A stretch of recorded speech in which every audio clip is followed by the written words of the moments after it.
Welcome, one and all, again here to Real Talk. We are back for a weekly news. And man, I got a lot of news to talk about. I say this every week, but I really feel like I have a lot of news to talk about. And going through the headlines of this week and movies coming out this week, like Deepwater Horizon or Hacksaw Ridge and Doctor Strange, there's a lot of movies out there that I definitely need to watch and start reviewing. And I will get to those. I promise I will get to those. But in the meantime, we have a lot of news to talk about this week. Before I get to any of that, guys, I would love it if you just comment below and leave a like, leave a support for this video because, well, you know, there's a lot of stuff that goes into these videos, a lot of research, a lot of writing, a lot of, you know, setting up for this amazing show that I'm doing. So, you know, leaving a like maybe not a big deal for anybody else, but to me, I think it's a big deal. So, without further ado, let's go right into the news. First, we're starting off with my favorite headline of the week, Beauty and the Beast. What? Beauty and the Beast is your favorite headline? Yes, I'm really excited for Beauty and the Beast coming out next March, but for news this week, we have Beauty and the Beast pictures out from Entertainment Weekly. Earlier this week, Entertainment Weekly released new photos of Emma Watson as Belle and Dan Stevens as Beast/Prince Adam. The photos reveal the iconic dance scene from the 1991 animated Disney classic. While both characters share similarities to their animated counterpart, there are still plenty of new things to notice. One thing is the white glove that Belle sported in the animated film is absent from this picture. While this is a still early look at the film, it should draw some excitement from fans of the 1991 classic film. We also got a quote from Belle herself, Emma Watson. She goes on to quote the most important scene in the entire film in an interview. "The scene that I wear the dress in, and I have to dance in, it really tells the story of Beast and Belle falling in love. You know, we don't have a huge amount of time in the story to tell that story. The dance, for me, is really where the audience starts to see it happening and starts knowing that this is happening. This is a total blissful escapism, and you are transported to another world. The dress, and the dancing, and the candlelight, and the music. It was really fun to work on every aspect of that. The film also stars Ewan McGregor as Lumiere, Ian McKellen as Cogsworth, Luke Evans as Gaston, Emma Thompson as Mrs. Potts, Kevin Kline as Maurice, and Josh Gad as LeFou. The film is set for a March 17, 2017 release date."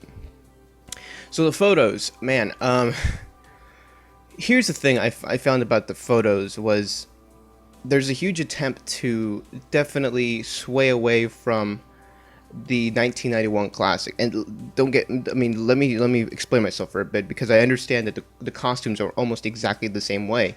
I will say this, however, Beast does not look as Beast as I thought he would. He didn't look as ugly as I thought he would, because if you saw in the original 1991 film, the description of Beast was just an absolute ugly person that no one who could fall in love with this Beast. And I feel like this Beast in this 2017 film, he's too pretty. I don't know. I think he's way too nice looking. Like, he seems like he gets trimmed. And I feel like Beast would be better. I mean, and here's the thing. This is during the big dance, so he does try to look his best. And there's another photo of him, so I'm not sure if that was after this scene or if it was before. If it was after this scene, I understand that, because if you saw in the 1991 film, Beast was getting trimmed for his dance. So he looked a lot nicer. And obviously, the Beast has to look his best during the dance. And you're thinking, why do you think they're driving away from it? Well, I think they're really going away from the original idea that, as far as the picture goes, I think that they're trying to go away from the idea that Beast was somebody that you can never fall in love with, because his inner personality matches his exterior.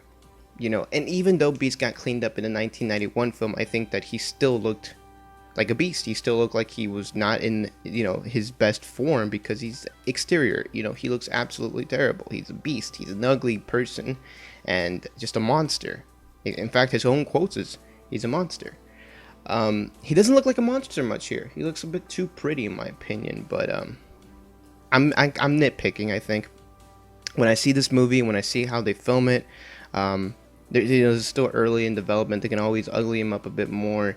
I'm definitely still excited for this movie. Don't get me wrong. This makes me so much more excited for the film, especially seeing the costuming done on Belle, and the costuming done on the rest of the cast and the set design. It looks absolutely gorgeous. It looks like old age, old Renaissance France, which is what I think this era is trying to do, and it looks beautiful. And I just can't wait to see the sequence in the dance area either, because Emma Watson says that this scene is the scene that you will need to be paying attention to, and it's a very understandable.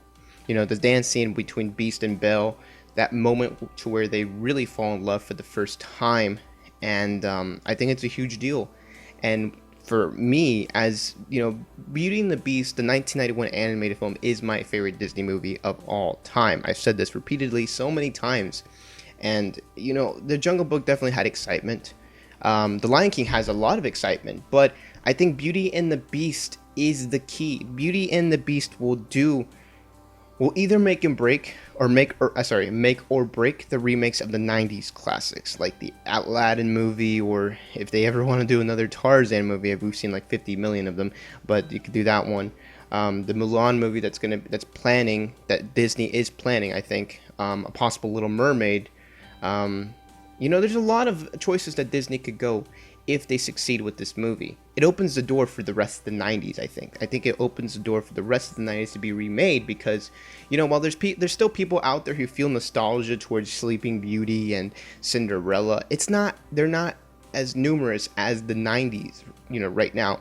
So, like, taking advantage of the 90s nostalgia is huge right now, and if you do a good job, you will get a lot of money.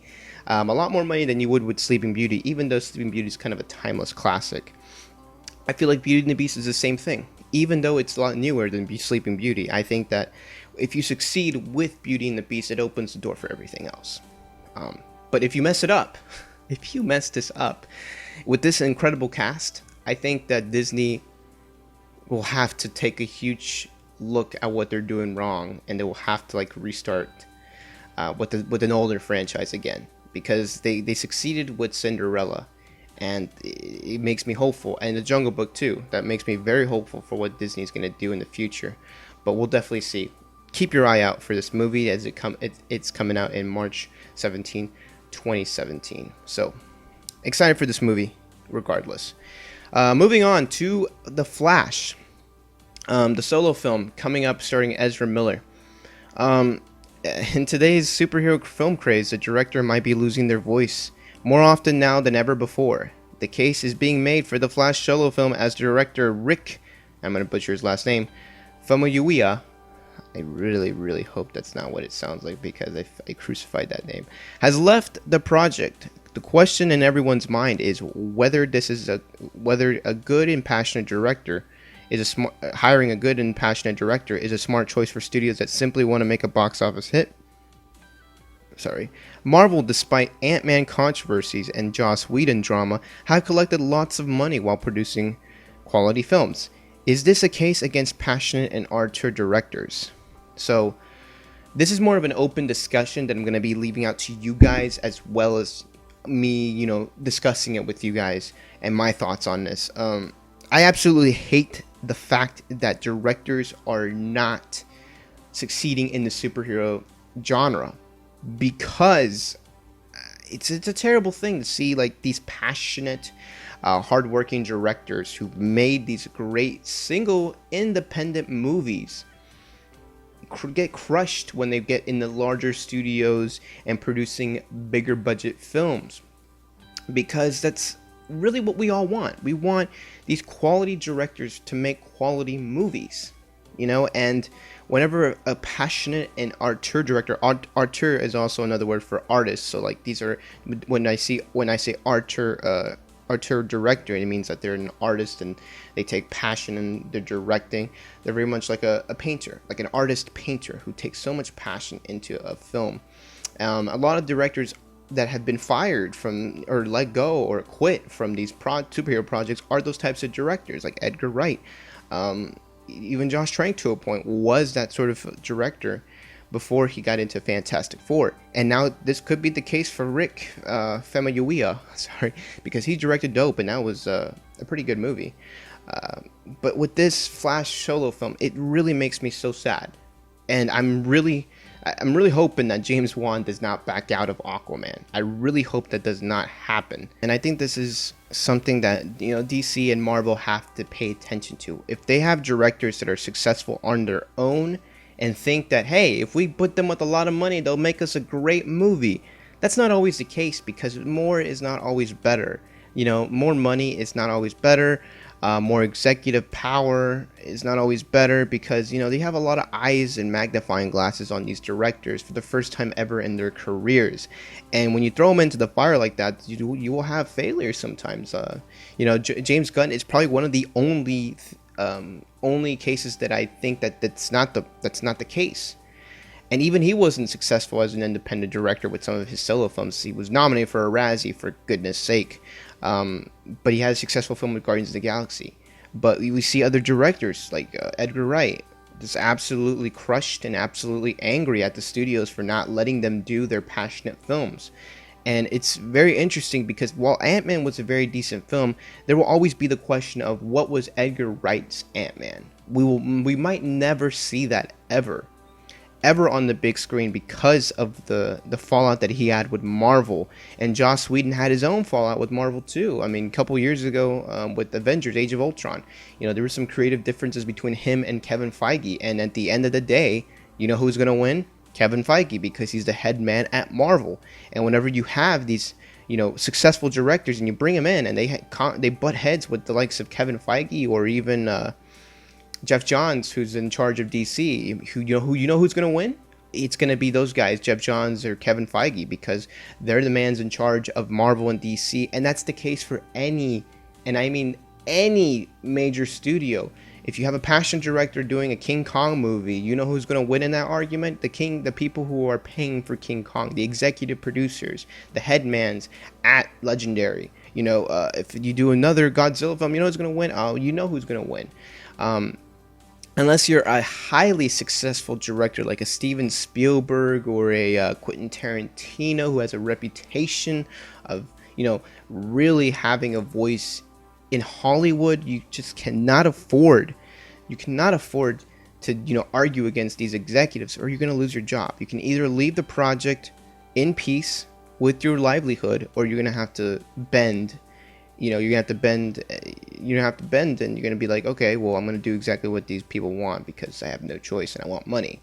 So it's tough for these directors to be successful, and this is just the case. As for Flash, I really hope they get a successful director, because I know for a fact that Wonder Woman went through the same thing with Patty Jenkins, and what happened over there. It looks like a good film. I'm going to talk about Wonder Woman later on, but this is not a good sign for any director. I think that any director that's a director should be passionate. And for me, if you're a passionate director, this is not a good sign. Maybe you should stick to independent films if you're successful at it. There's been a lot of directors who've simply made their livelihood out of independent movies.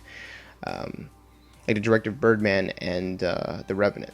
He's been very successful on his own without major studios and major movies. It hasn't stopped him from trying to make them, but at the same time, that's where he finds his most success. So if you're an independent filmmaker, maybe you should stick to it, because you'll have moments like with The Flash, and your name will be plastered all over Hollywood as a bad thing. So unfortunate, very unfortunate. So speaking of Quentin Tarantino, we talked about him earlier. And passionate directors and are true directors. This guy is one of the biggest and probably the baddest, meaning like the most bad, you know what I mean. But he's definitely one of the most successful directors in the last 30 years or so. It's absolutely great movies. But you're hearing it from the man himself. Quentin Tarantino quoted on Twitter about his future in directing and writing movies. He said, 2 more and then drop the mic. Boom. Tell everybody, match that. The S word. I could easily say it, but I don't want to. But match that, But, Quentin Tarantino. It's no surprise that Quentin Tarantino is his own man when it comes to directing and writing films. Django Unchained, Kill Bill, Pulp Fiction, Inglourious Basterds, The Hateful Eight, etc. The man has taken his passion in film and made some classics in the process. while he's teased retirement multiple times in the past. Could this be the final sign of his retirement? Now, before I talk about the retirement thing, he's got 2 movies left. You know how long it takes Quentin Tarantino to make a single movie? It takes him years and years and years. Not because it's a tough process. No, not because of that. Because he writes like multiple times on his movies. He loves absolutely rewriting his own stuff. He loves to really nitpick a lot of the details in it. Like I said, he's an art director. You know, there's little details in all of his movies that are just something that he takes time to do. And to me, that's a great sign for a great director. You know, like we talked about it just a couple seconds ago. An art director has passion for his projects, and Tarantino has a huge passion for everything he does. You've seen with The Hateful Eight, whenever the script was leaked out, the story was leaked out, he noted, I'm not going to make the film anymore because the film's out there. The story's out there. There's no reason for me to do it. But then there was such a huge outcry for it, and a huge outcry for his own passion. Can you imagine being a person who's passionate about something and then says, I don't want to do it anymore, and then like other people show passion and they want you to make it? That's the kind of love Tarantino gets for almost all of his movies because of the successes that he's had in the past. You know, his movies are like wine. They just get better with age. You know, when you go back and watch Pulp Fiction or Kill Bill, you start to appreciate them a lot more because of the little things in the movies that he leaves behind. And the same will be said for probably The Hateful Eight, Inglourious Basterds, and Django Unchained in a couple years from now. Those are more recent movies, but at the same time, they still carry that quality of Tarantino that pretty much nobody else can match, ever. I think Tarantino has his own style, and nobody can really replicate that style. As far as him directing 2 more projects, I'm hoping that he does a Power Rangers movie. I'm kidding. I don't know. For all we know, there's a lot of different things that Tarantino could do. The world is his oyster. You know, he can make whatever he wants. Basically, he can take as long as he wants to direct and write. To write and direct a movie.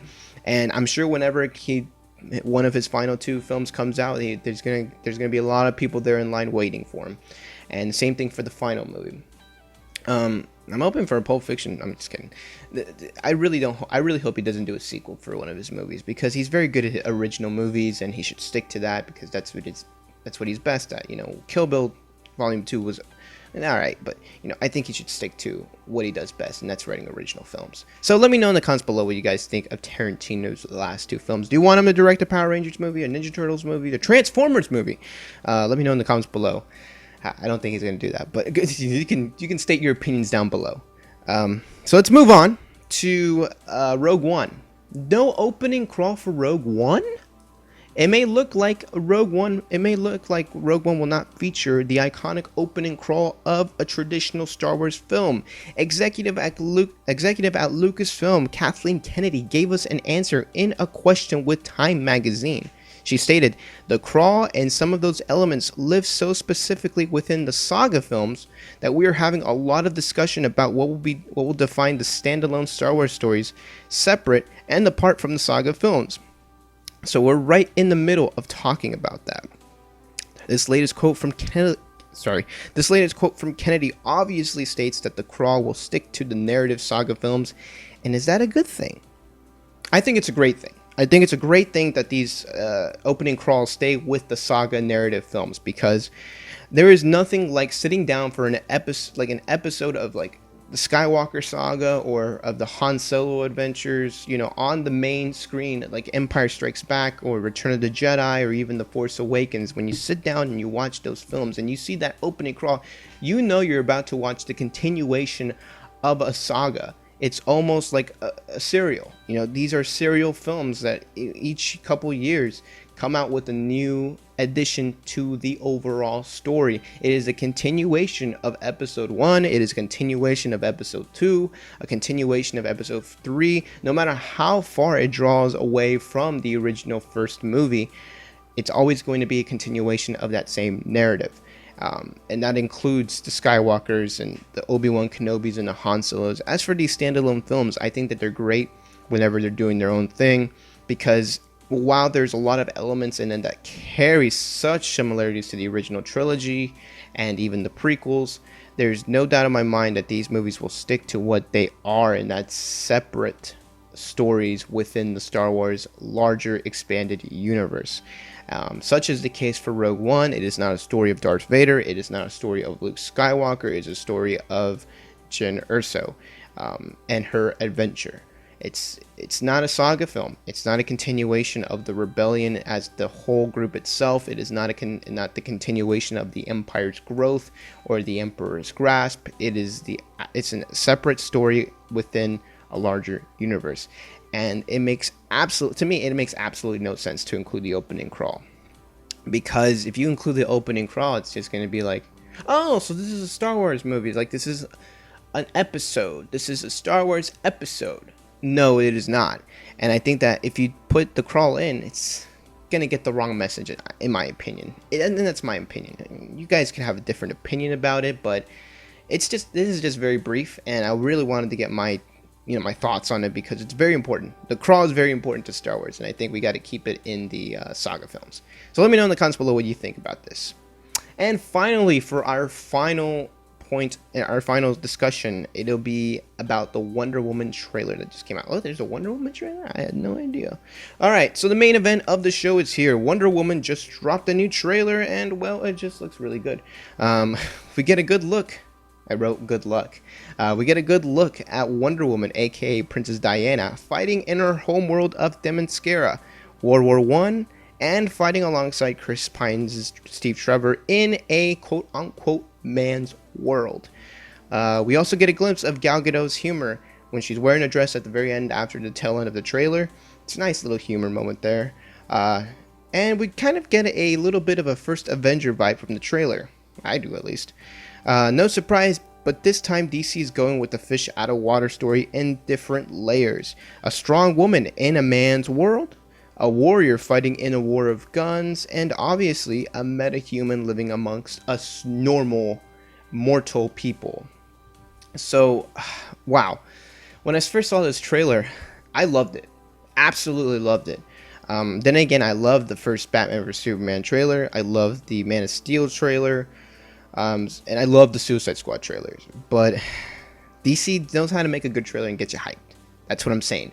They really got me hyped for Wonder Woman because, for me, I like Wonder Woman. I really did. As a kid, I didn't look up to Wonder Woman because I'm a boy and I don't know. I just looked up to Batman and Superman because they seem more relatable to me because they're both men, and I just grew up with those guys. But I love I absolutely love Wonder Woman. I think that she's a great character in the DC universe. I think she's definitely the third strongest character that DC has in their lineup of superheroes. She definitely deserves to be up there with Superman and Batman, especially with her story and the amount of character development she's went through the couple of decades.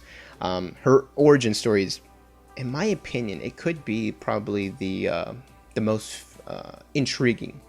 While I love Superman's story, I love Batman's story, I think that Wonder Woman's story very much is closer to normal person, actually, because she gets left because she's on an island and living amongst her normal places and where she's at, but then she steps out of that world and into the world of a world that she's not used to.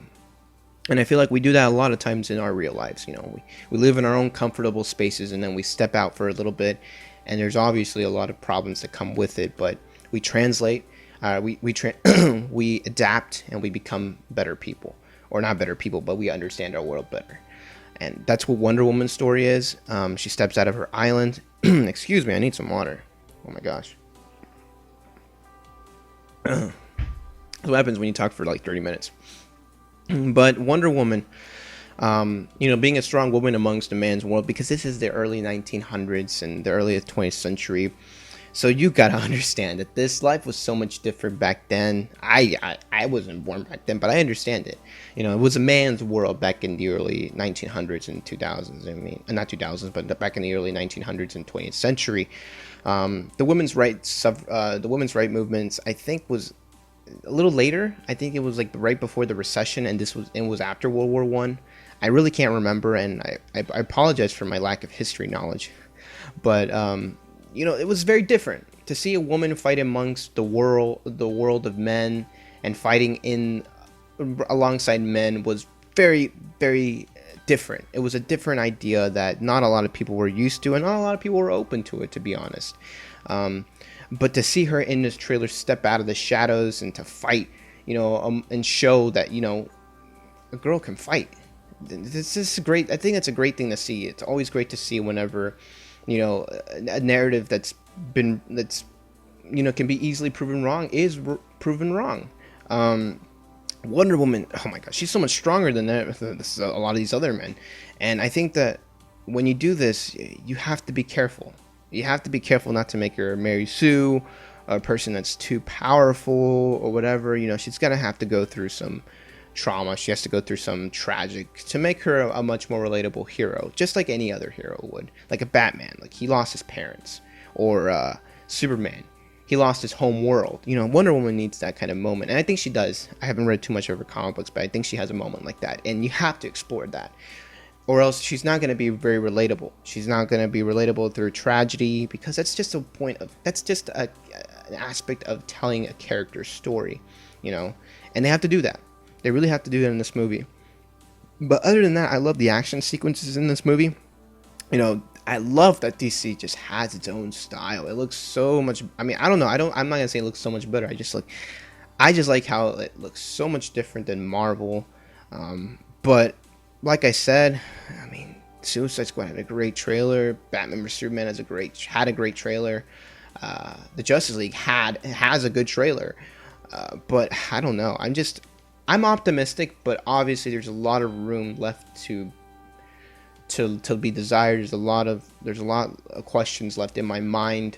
Like I said, this has a first Avenger vibe to it, and that's a good thing. I think that's a good thing, because the first Avenger, while it was not the most successful Marvel movie, it still had like 70% of Rotten Tomatoes, and it was still a very passable Marvel movie.